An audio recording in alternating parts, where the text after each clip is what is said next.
Assalamualaikum dan selamat sejahtera. Saya Nur Aina Sofia binti Muhammad Azri. Hari ini saya akan mengulaskan tentang isu vandalism di sekolah. Selamat datang ke Sosio Unisel. Sama saya Amira Nasrin Zuleka. Isu vandalism di Malaysia semakin menjadi bualan. Hal ini kerana masalah vandalism seperti menconteng dan kerosakan harta benda bukan sahaja berlaku di kawasan luar, malahan juga terjadi di kawasan persekolahan. Mengikut perangkaan statistik yang dibuat oleh Kementerian Pendidikan Malaysia, tingkah laku vandalism di kalangan pelajar sekolah ini meningkat dari setahun ke setahun. Sekiranya perkara ini tidak dicegah, gejala ini mungkin akan menjurus kepada masalah yang lebih rumit kepada negara. Bersama saya Aina, objektif yang saya dapati untuk kajian ini adalah yang pertama, mengenal pasti punca berlakunya masalah vandalism dalam kalangan pelajar sekolah. Yang kedua, menjelaskan kesan-kesan vandalism kepada pelajar dan pihak sekolah. Dan yang ketiga adalah mengenal pasti tindakan yang diambil oleh pihak sekolah dan pihak keluarga serta masyarakat untuk mengatasi masalah vandalism dalam kalangan pelajar sekolah. Assalamualaikum dan salam sejahtera. Bersama saya Nurul dan Natasha binti Nizaruddin 4212001351. Apa itu yang dikatakan dengan vandalism?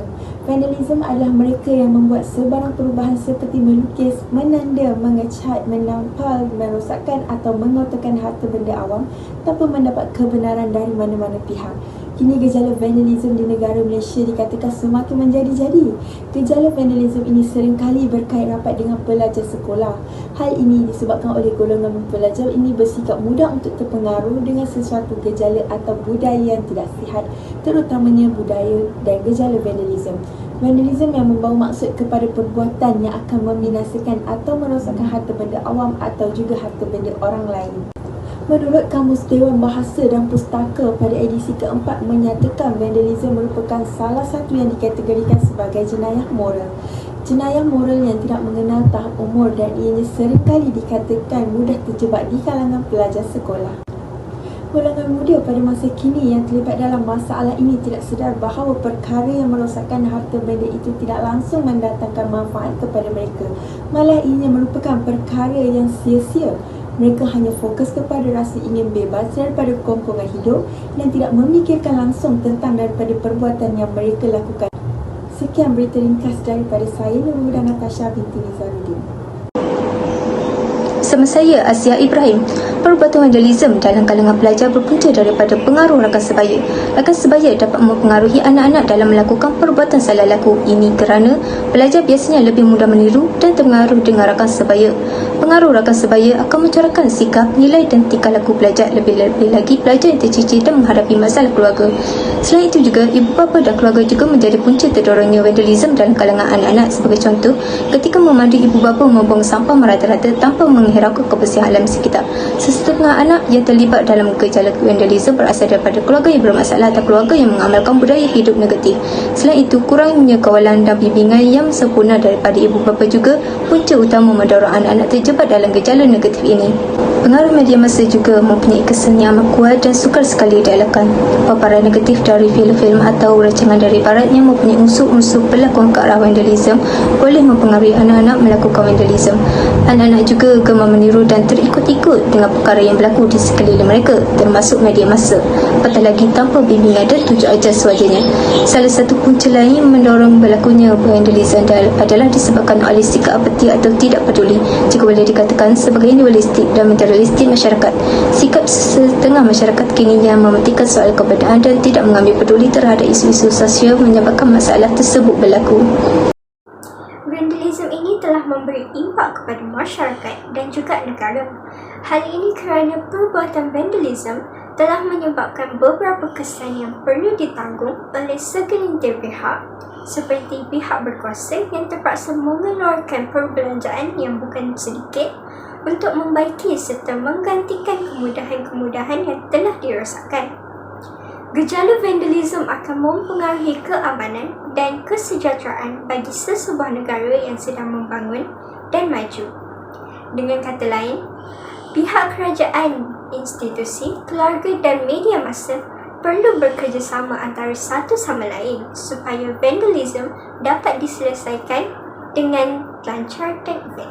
Dalam konteks mengatasi masalah vandalism, ibu bapa ialah orang yang perlu memainkan peranan penting membantras masalah sosial ini. Didikan agama dan nilai moral yang sempurna haruslah ditanam dalam jiwa anak-anak mereka semenjak kecil lagi kerana belentur buluh biarlah dari rebungnya. Terdapat beberapa langkah boleh diambil untuk memendung masalah vandalism. Salah satu caranya ialah peranan ibu bapa harus menyalurkan lebih kasih sayang kepada anak-anak. Anak yang baru dilahirkan ibarat sehelai kertas putih. Ibu bapa yang berperanan untuk membentuk sasian diri mereka. Sebagai contoh, ibu bapa memberi lebih tumpuan dan memberi nasihat atau dorongan yang membina apabila anak-anak mereka menghadapi masalah tertentu.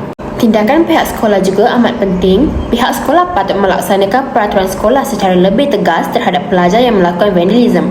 Mereka harus memberi hukuman atau mendenda pelajar yang melakukan vandalism di dalam kawasan sekolah. Antara perbuatan vandalism yang dikesan dilakukan oleh pelajar dan ianya merugikan warga sekolah, seperti memusnahkan kemudahan tandas dengan memasukkan benda-benda yang tidak sepatutnya ke dalam lubang tandas, merosakkan telefon awam, menconteng kecerahan moral, memusnahkan pasu-pasu bunga dan pelbagai lagi masalah vandalism. Pelajar yang terlibat dengan gejala vandalism perlu dikenakan penalti atau denda yang berat tanpa amaran.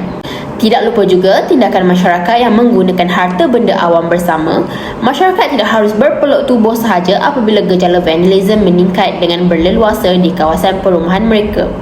Mereka perlu prihatin terhadap masalah sosial berkenaan. Perbuatan seperti menconteng dinding bangunan, merosakkan telefon awam, merosakkan buaian di taman permainan dan juga merosakkan tong sampah awam wajar diambil perhatian. Pemimpin masyarakat di sesebuah kawasan taman atau kawasan perumahan perlu mengadakan mesyuarat dengan ibu bapa tentang gejala itu dan mengenakan tindakan seperti denda berupa bayaran kepada ibu bapa yang didapati anaknya terlibat dalam salah laku ini. Kesannya, ibu bapa akan menjadi lebih peka terhadap tindak tanduk anak-anak mereka.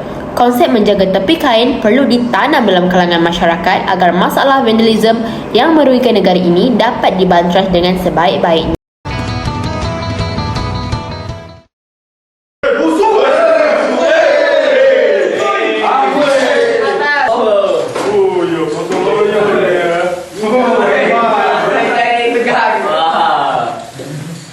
Gambar sikit. Oi, hebat Bang. Wah, ni memang kuat nak nyontengnya dengan teman je. Aduh, jangan. Dah ke? Belum lah. Bangsa lain lagi weh.